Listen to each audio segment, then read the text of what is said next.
இன்றைய நாளிலே பரீட்சைகள் நடந்து கொண்டிருக்கின்றன. நம்முடைய மறைக்கல்வி மாணவர்கள் உடனடியாக செல்ல வேண்டும்.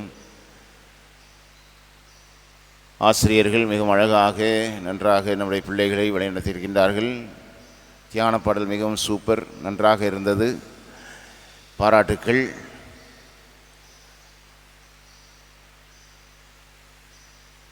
நம்முடைய தலைப்பு தாழ்ச்சியே உயர்வின் தாரக மந்திரம். ஒரு முறை ஒரு அரசர் ஒரு துறவியோடு நல்ல உறவோடு இருக்க வேண்டும் என்று விரும்பினார். அவரும் அந்த துறவியும் நன்றாக பழகினார், இவரும் நன்றாக பழகினார். ஆனாலும் இந்த அரசருக்கு ஒரு ஆணவ செருக்கு என்பது உண்டு. ஒரு நாள் அரசர் இந்த துறவியோடு பேசிக்கொண்டிருக்கின்ற பொழுது அந்த துறவியிடம் கேட்கின்றார், துறவியே, ஆணவம் என்றால் என்ன என்று கேட்கின்றார். துறவி அமைதியாகவே இருந்தார். மீண்டும் மீண்டுமாக கேள்வியை கேட்கின்றார், ஆணவம் என்றால் என்ன? கேட்டுக்கொண்டிருக்கிறதை பார்த்து எந்த சலனமும் இல்லாமல் அப்படியே இருக்கின்றாரே, இவரை என்ன செய்வது என்று அரசருக்கு கோபம் வருகின்றது.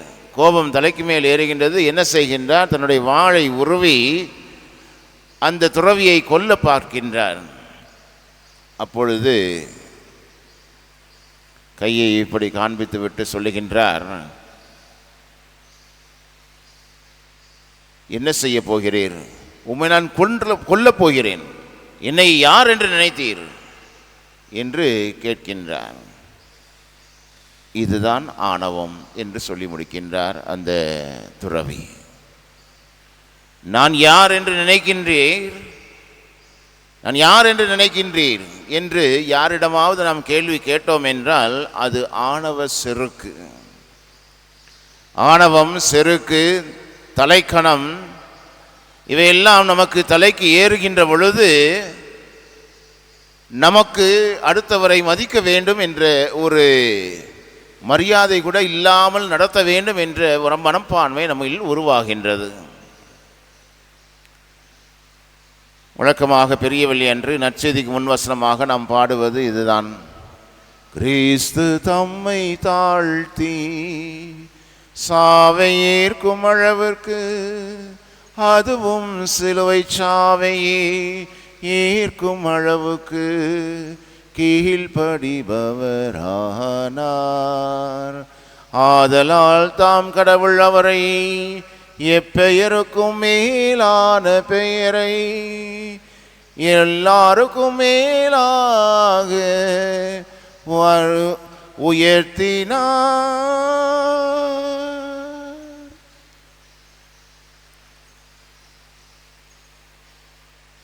இந்த நற்செய்திக்கு முன் வசனம் இது வேறெங்கும் இல்லை. பிலிப்பியர் திருமுகம் 2ஆம் அதிகாரம் 8வது வசனத்திலே நாம் இதை காணுகின்றோம். தாழ்ச்சி என்பது என்ன என்ற ஒரு கேள்வி நமக்குள் எழலாம். தாழ்ச்சி என்றால் முன்னுரையிலே மிகவும் அழகாக சொன்னார்கள், தாழ்வு மனப்பான்மையோடு வாழ்வது அல்ல, மாறாக தாழ்ச்சி என்பது நாம் உள்ளதை உள்ளவாறு ஏற்றுக்கொள்ளுதல். உள்ளதை உள்ளவாறு ஏற்றுக்கொள்ளுதல். உயர்வு நவர்ச்சி அணி என்பது நமக்கு எல்லாருக்குமே தெரியும். ஒரு காரியத்தை நாம் சொல்ல விரும்பினோம் என்றால் அப்படியே இங்கே சேர்த்து அங்கே சேர்த்து எல்லாம் நாம் அழகாக சொல்லுவோம். ஒரு கதை விடணும்னா அப்படி கதையை இன்னும் மெருகூட்டி சொல்ல வேண்டும் என்பதற்காக அதிகமாக நாம் சொல்லுவோம். ஆனால் உள்ளதை உள்ளவாறு நம்முடைய மனதிலே நாம் ஏற்றுக்கொள்ளுகின்றோம் என்றால் அதுவே தாழ்ச்சி. அப்படி என்றால் பாவ சங்கீதத்திலே நாம் என்ன செய்கின்றோம்? உண்மையோடு நாம் நடந்து கொள்ளுகின்றோம். உண்மையோடு நாம் நடந்து கொள்ளுகின்றோம். உண்மைக்கு சாட்சியாக அங்கு விளங்குகின்றோம். அங்கு என்ன சொல்லுகின்றோம்? யாரிடமும் சொல்ல முடியாத அனைத்தையுமே அங்கு பாவ சங்கீதத்தின் மூலமாக நாம் சொல்லுகின்றோம். பாவ சங்கீதத்திலே நாம் நன்றாக புரிந்து கொள்ள வேண்டும். நான் என்னையே நான் ஏற்றுக்கொள்ளவில்லை என்றால் கண்டிப்பாக நான் பாவ சங்கீதம் செய்யவே மாட்டேன். பாவ சங்கீதம் செய்கின்றேன் என்றால் நான் என்னுடைய தவறினை ஏற்றுக்கொண்டேன். ஆமாம், நான் தவறு செய்தேன், நான் குற்றம் புரிந்தேன் அல்லது பாவம் செய்தேன், இதை நான் ஏற்றுக்கொண்டேன் என்றால் கண்டிப்பாக நான் பாவ சங்கீதனம் செய்வேன். ஏன் நம்முடைய குடும்பத்திலே பிரச்சனைகள் வருகின்றன, கருத்து வேறுபாடுகள் வருகின்றன. அப்பொழுதெல்லாம் நாம் என்ன செய்கின்றோம்? நாம் அடுத்தவரை பார்த்து, கணவனை பார்த்து, மனைவியை பார்த்து அல்லது பிள்ளைகளை பார்த்து நாம் என்ன செய்கின்றோம்? பேசுகின்றோம். நன்றாக கருத்து வேறுபாட்டினை நாம் பகிர்ந்து கொள்கின்றோம். நல்லது, சண்டை நல்லது தான். ஆனால் அந்த சண்டையே பிறகு ஒருவரை ஒருவர் புரிந்து கொள்ள முடியாத தருணங்களாக மாறுகின்ற பொழுதுதான் அந்த சண்டை தேவையில்லாத ஒரு சண்டையாக மாறுகின்றது. கருத்து வேறுபாடுகள் நல்லவை, இந்த கருத்து வேறுபாடுகள்லாம் நல்லவை என்றாலும் யார் தவறினை ஏற்றுக்கொள்கின்றார்களோ அல்லது விட்டு கொடுக்கின்றார்களோ கண்டிப்பாக அவர்கள் தாழ்ச்சியோடு இருக்கின்றார்கள் என்று அர்த்தம். விட்டு கொடுப்பவர் எவரும் கெட்டு போவதில்லை, கெட்டு போகிறவர் எவரும் விட்டு கொடுப்பதில்லை. ஆக விட்டு கொடுக்கின்ற பொழுது அங்கு என்ன வருகின்றது என்றால், நான் தியாகம் செய்கின்றேன், ஆனால் அதில் தாழ்ச்சியோடு நான் தியாகம் செய்கின்றேன். நான் என்னை ஏற்றுக்கொள்கின்றேன். என்னுடைய கணவனுக்காக, என்னுடைய மனைவிக்காக நான் என்னுடைய நேரத்தை அல்லது என்னுடைய கருத்தினை நான் விட்டு கொடுக்கின்றேன். இப்படி நான் சொல்லுகின்றேன் என்றால் கண்டிப்பாக அங்கு தாழ்ச்சி இடம்பெறுகின்றது. வழக்கமாக நம்ம சொல்லுவோம், நம்ம காய்கறி வெட்டிக்கிட்டு இருக்கோம், சமையல் அறையில் காய்கறி வெட்டிக்கிட்டு இருக்கும் பொழுது திடீர்னு ரத்தம் வருது. உடனே என்ன சொல்லுவோம்? கத்தி வெட்டிட்டு அப்படி தான் சொல்லுவோம். கத்தி வெட்டிச்சா நம்ம வெட்டினோமா? நாம் நம்முடைய விரலை வெட்டினோமா அல்லது கத்தி வெட்டியதா? கத்தி வெட்டிட்டு அப்படி தான் சொல்லுவோம். நடந்து போய் கொண்டிருக்கின்றோம், ஒரு கல் இருக்கின்றது, அந்த கல்லை நாம் அப்படியே மோதுகின்றோம். கல் மோதின உடனே அங்கே ரத்தம் வருது. என்ன சொல்லுவோம்? கல் இடிச்சிட்டு அல்லது கல் மோதிட்டு அப்படி தான் சொல்லுவோம். ஏன் எங்களோடு படித்த நானும் டக்ளஸ் சாமியும் ஒரே குறுமடத்தில் தான் படித்தோம். அப்போ ரஃபேல் குத்துர்னு ஒருத்தர் இருந்தார். அவர் சக்ரிஸ்தராக இருந்தார். அவர் சக்ரிஸ்தராக இருக்கும் பொழுது அவர் ஒரு ஷேட் லாம்பை உடைத்து விடுகின்றார். ஷேட் லாம்பு கீழே விழுந்து விட்டது. அவருடைய தவறினால் அவர் விழுந்து விட்டது. நேராக மினிஸ்டர்கிட்ட போகிறாரு. மினிஸ்டர்கிட்ட போய் அங்கே அந்த சாமியார்கிட்ட போய் சொல்கிறாரு, இந்த கண்ணாடியை நான் உடைத்தேன் அப்படின்னு நேரடியாக சொல்கிறாரு. எனக்கு ஆச்சரியமாக இருந்துச்சு. அந்த தாழ்ச்சி, அதுதான் தாழ்ச்சி, உண்மையை உள்ளவாறு ஏற்றுக்கொள்வது. அந்த தாழ்ச்சியோடு அவர் ஏற்றுக்கொண்டார். அவர் சொன்னார், உடனே சாமியார் சிரித்தார். இது வரைக்கும் வந்தவங்க எல்லாரும் என்ன சொன்னாங்கன்னா, கண்ணாடி உடைஞ்சிட்டு அப்படின்னு சொன்னாங்க. ஆனால் நீ மட்டும்தான் நான் உடைத்தேன் என்று சொல்லுகின்றாய் என்று அந்த சாமியார் அவர்கிட்ட சொல்லி அனுப்பி விடுகின்றார். அடுத்த முறை நான் டிவி பார்த்துக்கிட்டு இருந்தேன். நாங்கள் எல்லோரும் அப்படியே டிவி பார்த்துட்டு இருக்கும் பொழுது வழக்கமாக சேருக்கு 4 கால் உண்டு, ஆனால் நான் 2 காலில் ஆடிக்கிட்டு இருந்தேன். என் உடம்புக்கு 2 காலில் தாங்குமா அந்த சேரு? திடீர்னு பார்க்குறேன், தரையில் கிடக்கிறேன். டொப்புக்குடீர்னு கீழே விழுந்து 4 காலையும் காணவில்லை. வெறும் சேர் மட்டும்தான் இருக்குது, 4 காலை காணவில்லை. அப்போ திருப்பி இதை போய் சொல்லணுமே, அங்கே உள்ள தந்தைகிட்ட போய் சொன்னேன், நான் சேரை உடைத்து விட்டேன். திருப்பியும் சிரிச்சிட்டாரு. என்னடா இது, சேர் உடைஞ்சிட்டு அப்படின்னு தான் வந்து சொல்லுவாங்க, நீ நான் சேரை உடைச்சிட்டேன்னு வந்து சொல்கிற, ஆனால் ஒரே ஒரு கண்டிஷன் அப்படின்னாரு. என்ன கண்டிஷன்? இனிமேல் நீ உடைத்தாய் என்றால் அந்த காலத்தில் 375 ரூபாய் நீ கட்ட வேண்டும். அடுத்த சேரை உடைச்சின்னா 375 ரூபா. அதுக்கப்புறம் 2 கால் இருக்குமா சேருக்கு? 4 கால் தான் எப்பவும். நான் கீழே விழாமல் பார்த்து கொண்டேன். 375 ரூபாயும் செலவழிக்கவில்லை.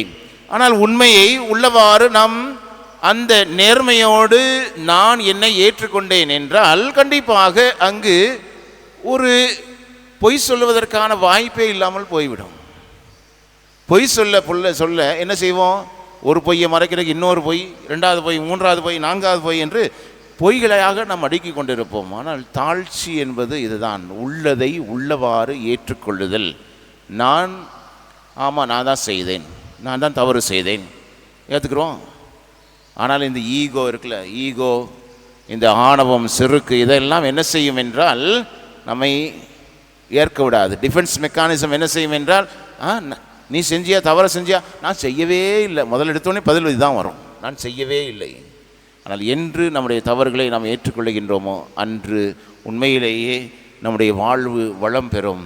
நாம் எப்பொழுதுமே உயர்வை நோக்கி நாம் சென்று கொண்டிருப்போம். அத்தகைய உள்ளதை உள்ளவாறு ஏற்றுக்கொள்ளுகின்ற, தாழ்ச்சியோடு இருக்கின்ற நம்முடைய இயேசு அதைத்தான் செய்தார். அதனைத்தான் நாமும் பின்பற்ற நாம் கடமைப்பட்டிருக்கின்றோம். இயேசு அங்கு கெத்செமனி தோட்டத்திலே மிக அழகான ஒரு ஜெபத்தை வைக்கின்றார். என் விருப்பம் அன்று, என் விருப்பம் அன்று, உம்முடைய விருப்பப்படியே நிகழட்டும். அதைத்தான் அன்னை மரியாளும் சொன்னார்கள். நாம் எந்த ஒரு ஜெபத்தை வைத்தாலும் சரி, எந்த ஒரு வேண்டுதல் வைத்தாலும் சரி, நாம் சொல்ல வேண்டியது, ஆண்டவரே நான் வேண்டுதலை வைக்கின்றேன், ஆனால் உம்முடைய விருப்பப்படி எல்லாம் நிகழட்டும் என்று இறைவனின் திருவுளத்தை ஏற்றுக்கொண்டோம் என்றால் அதுவும் தாழ்ச்சியே. ஆக தாழ்ச்சியான மனதோடு நம்முடைய வேண்டுதல்கள், மன்றாட்டுகள் அனைத்தையும் கடவுளிடம் எடுத்து வைப்போம்.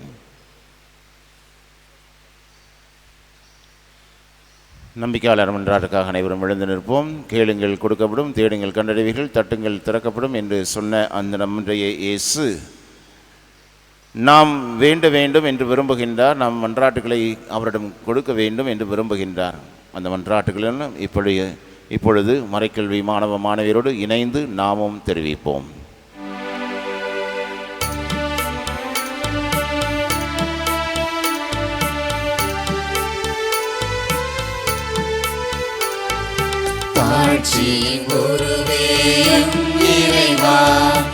எங்கள் மன்றாட்டை ஏற்றருளும். தாழ்ச்சியின் குருவே இறைவா, எங்கள் மன்றாட்டை ஏற்றருளும். வாழ்வு வழங்கும் வல்லலே இறைவா, எம் திரு அவையை வழிநடத்தும் திருத்தந்தை, ஆயர்கள், குருக்கள், துறவிகள் அனைவரும் கிறிஸ்துவை அறிக்கையிடும் இறையாட்சி பயணத்தில் பொதுநிலையினரோடு இணைந்து தாழ்ச்சியோடும் புரிதலோடும் உமது மதிப்பீடுகளை எடுத்து செல்பவர்களாக வாழ வரம் வேண்டி இறைவா உம்மை மன்றாடுகிறோம். தாழ்ச்சியின் குருவே இறைவா, எங்கள் மன்றாட்டை ஏற்றருளும். பாவம் போக்கும் பரமனே இறைவா, எம் நாட்டு தலைவர்கள் சிறுபான்மை மக்களின் நலனில் அக்கறை கொண்டு கல்வி வேலை வாய்ப்பை வழங்கிடவும், அடிப்படை மனித உரிமைகளை வழங்கி எளியவர்களில் வாழ்வாதாரம் முன்னேற்ற முழு ஈடுபாடுடன் உழைக்க வேண்டுமென்று இறைவா உம்மை மன்றாடுகிறோம்.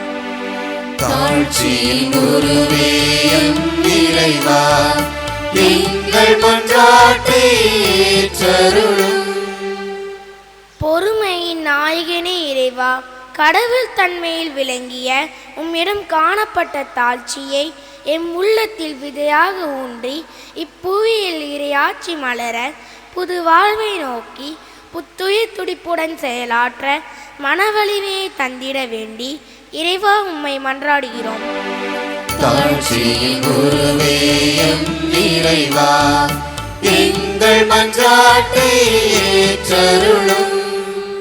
எங்கள் வாழ்வின் மையமே இறைவா, இத்திருப்பலியில் ஜெபித்து கொண்டிருக்கும் எங்களோடு உடனிருந்து செயலாற்றவும், மனித பணவினத்தால் சுயநலமாக வாழாமல் எங்களின் திறமைகளை, நேரத்தை, திறமைகளை பங்கின் வளர்ச்சிக்காக, சமூக நலனுக்காக செலவழித்து ஒற்றுமையுடன் பகிர்ந்து வாழ தாழ்ச்சி நிறை நல்ல மனதை தந்துள்ள இறைவா உம்மை மன்றாடுகிறோம்.